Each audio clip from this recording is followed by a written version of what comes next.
All right, what do we got? We got the only man that I would want, not the only man, but if I could have somebody build my PC, because I need a new one. This one's pretty bad. I just can't afford one. It would be LinusTechTips. Imagine him building you a PC. That'd be crazy. But, one day I'll upgrade to something crazy. But he posted a video. This guy built the ultimate gaming house. And he looks like he's about to scream at the top of his lungs. So, let's watch this together. I have spent years perfecting my gaming house. Yep. So imagine then my disappointment when I found out that Kenton Varda not only beat me to it, but built it better than I could have dreamed. And here I am in Austin, Texas, where everything is bigger, to take you guys on an exclusive tour of LANparty.house, the ultimate gamer house for you and 22 of your closest friends. Everything 22? about it is mind-blowing, from the hideaway gaming rigs to the dedicated cat bathrooms to the floor panels that lift up to reveal an arcade's worth of DDR dance platforms. And Kenton and his wife Jade spent their entire Saturday taking us around so we could dive deep and give you guys some inspiration for your next gaming space, along with some helpful what not to do's and some helpful segues to our sponsor. NetData. Monitor your company's infrastructure in real time and catch issues fast with live dashboards and alerts, whether you're at your... In fairness to me, Kenton did have a bit of a leg up when it came to designing the ultimate gamer house. I mean, for starters, his dad is low-key kind of a big deal in architectural design. And for another thing, this is actually V2, borrowing many ideas from his original LAN party house, but iterating on them, both in terms of refinement and in terms of scale. For starters, he used to have monitors at each station mounted to rails that would lift up to display artwork whenever they weren't in use.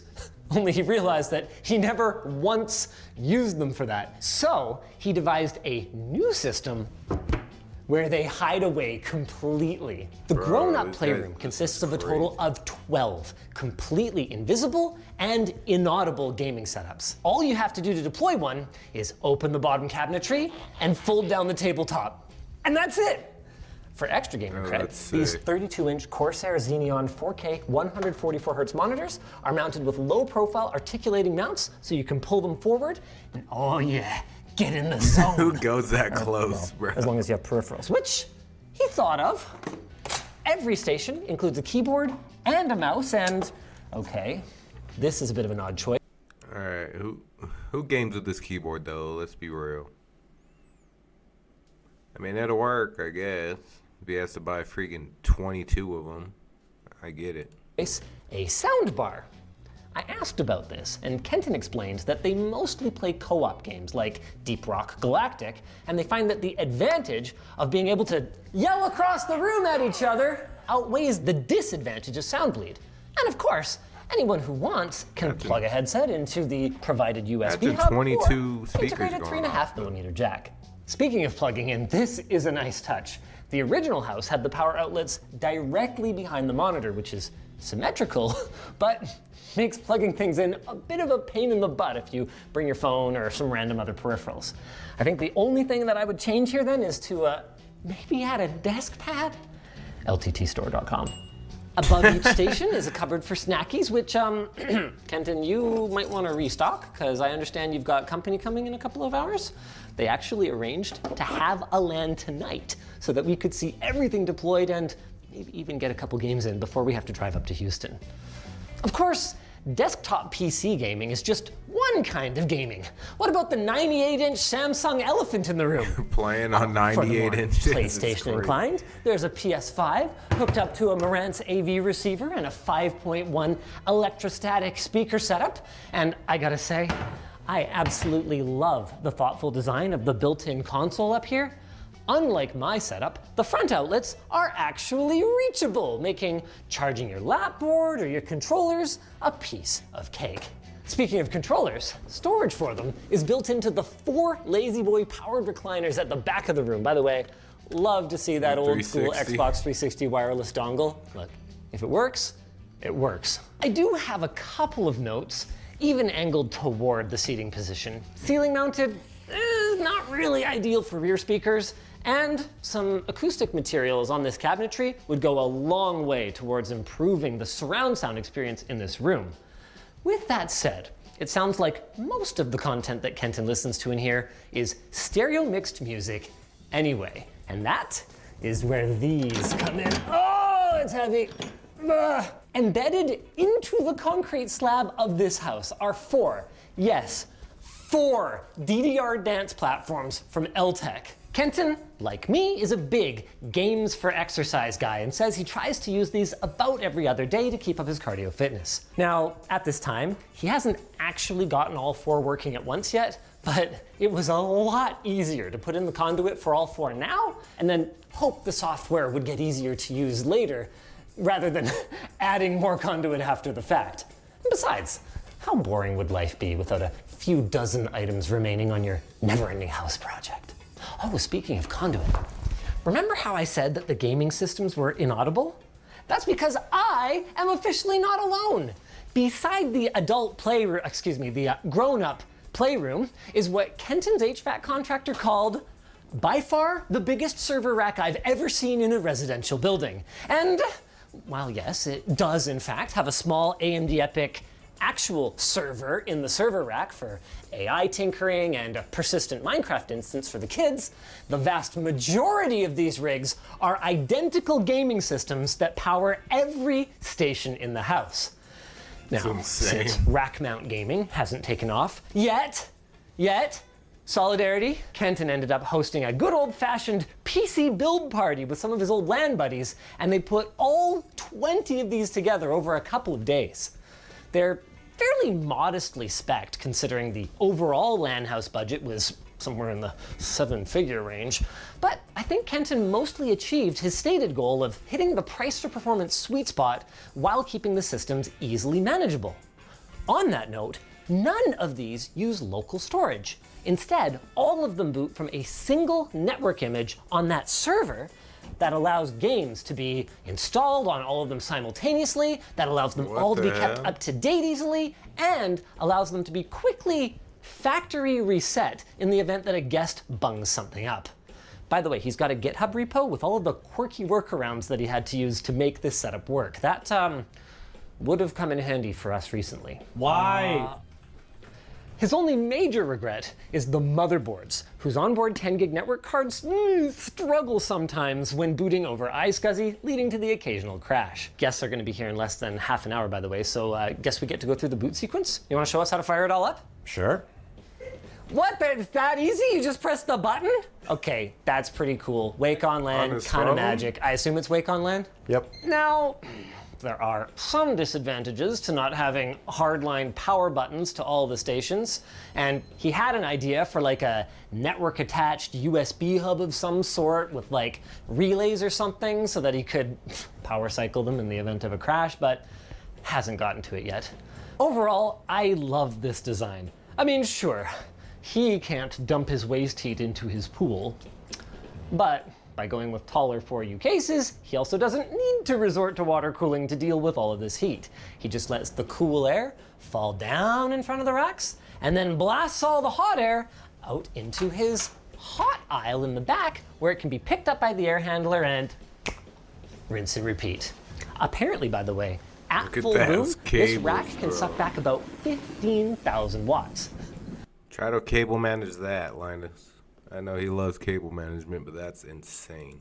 Thankfully, most games don't push it that hard, and Kenton has a large solar array that in February generates around 75 kilowatt hours a day, so I guess that takes some of the sting out of it, but for those wondering, yes, a lot of power, and also a lot of networking. Let's talk about that. A full Ubiquity setup might seem a little overkill for home, but hey, if you got the budget for it, boy is it ever nice.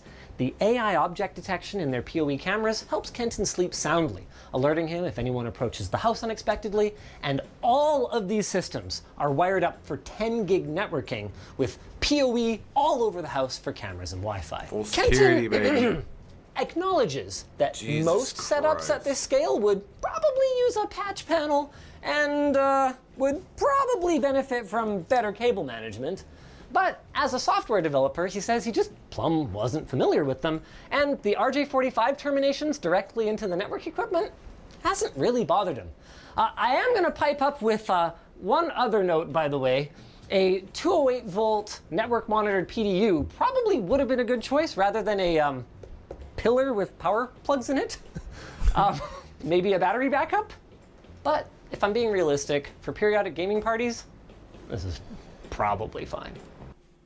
Imagine one of these cords goes out, like one of the PCs just won't connect and the cord is bad. Imagine following which cord it is, bro. Look at this. There's like 20 of these in there. That's insane to keep up with. Like me, Kenton is using fiber optic DisplayPort cables to go from his systems to his monitors all over the house, and he's been really happy with his Monoprice Slim cables.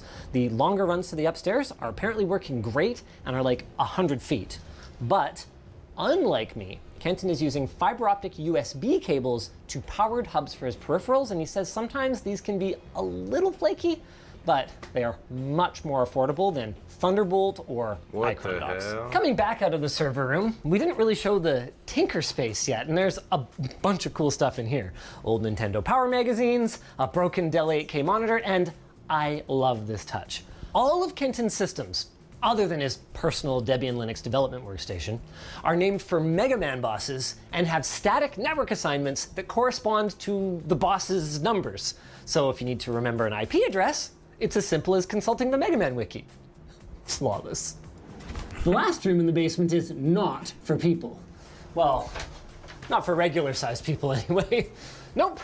The LAN house has not one, but two dedicated kiddie bathrooms with pet doors and 24/7 negative air pressure outdoor venting in order to keep litter and litter smells out of the rest of the house.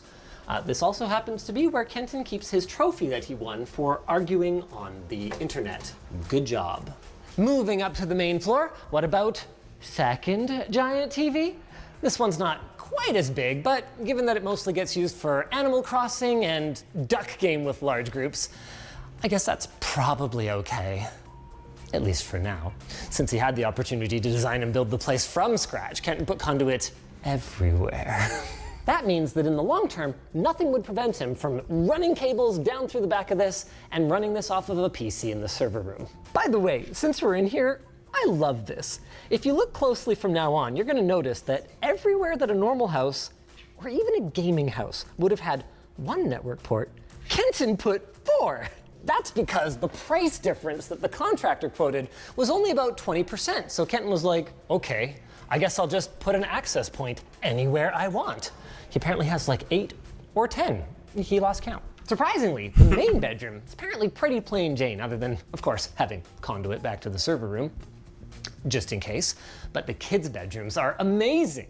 First, there's this kiddie shelf in the family room that actually goes between them for late night visits from the cat, while still allowing them to close the doors for privacy. Then there's this incredible loft bed setup, and of course there's conduit back to the server room for when the kids are old enough to need powerful workstations. Should I be the one to tell them that they all just use Chromebooks now? I'm not gonna tell them. This drying rack is awesome. It's not gaming, but I thought it was cool, so let's head upstairs. That's to a the drying office. rack, that's sick. It's a little ironic that Kenton only moved here to be closer to Cloudflare's Austin office and now primarily works from home ever since COVID. But hey, at least he got this house out of it, and it's amazing, with this room being one of the best. The his and hers workstations here both use Samsung Odyssey Neo G9 monitors, which essentially are that two monitor, bro. 4K monitors built into one and wrapped around you, and both have Kinesis keyboards for better ergonomics. Like any Dvorak user, Kenton pointed out that he uses Dvorak, but no, He does not actually recommend it because he has had to personally code utilities for multiple platforms now that automatically switch to a QWERTY layout when he holds the control key so that he can reach copy paste for crying out loud. What he does recommend, though, is the ability to seamlessly move his mouse between his work tower and his personal machine using an application called Barrier. And because this monitor is super cool, it allows you to assign more or less of it to each machine depending on the focus of the day. That is actually a pretty strong argument for this thing versus two equally sized 4K screens. Great flexibility. There's also another TV in here, although it mostly gets used for music via Google Chromecast. And there's a boardroom table that, wait, no way, also converts into LAN gaming paradise.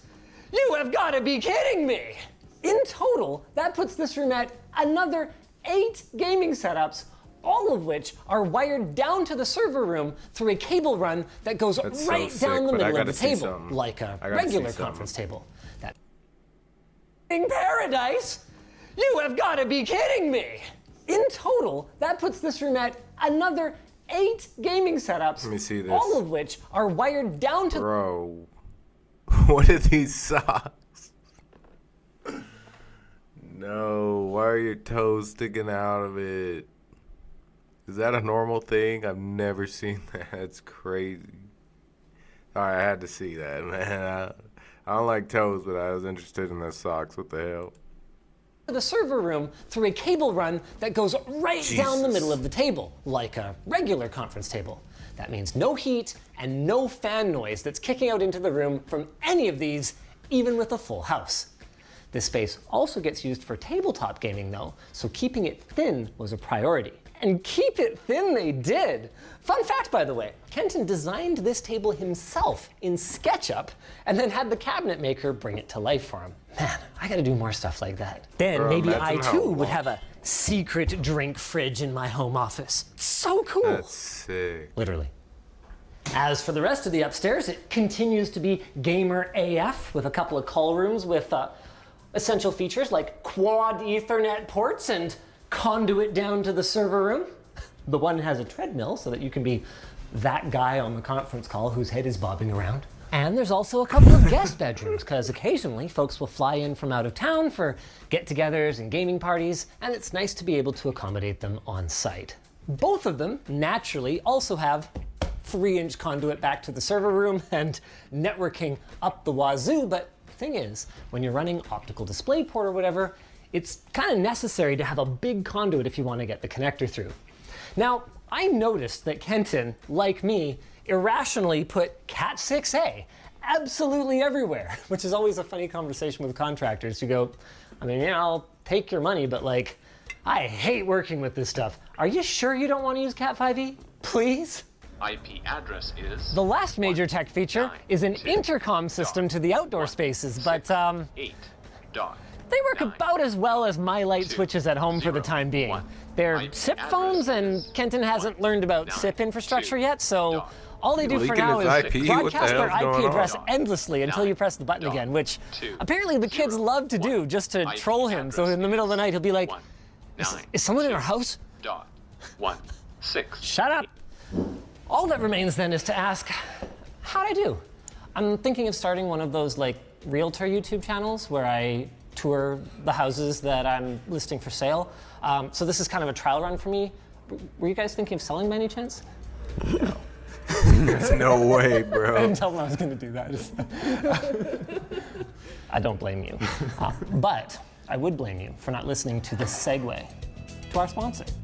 NetData. Your company's infrastructure can be a massive spiderweb of interconnecting threads, each susceptible to deficiencies, or even worse, with over 800 plus integrations with other applications and exceptional vertical encryption. If you guys enjoyed this video, maybe check out the time we did a LAN party. Bro, imagine how long it took this guy to make this house. Probably years. I was gonna say months. Probably a year plus. Like, for a normal human, it'd probably take a couple years. But this guy is like a genius, and it probably still took months. Like that's insane.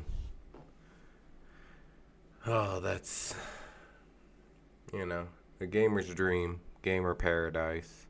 Have all your buddies over, 20 PCs running, everybody's playing freaking whatever. WoW, COD. That's insane. Diablo. But I appreciate you guys watching. See you later.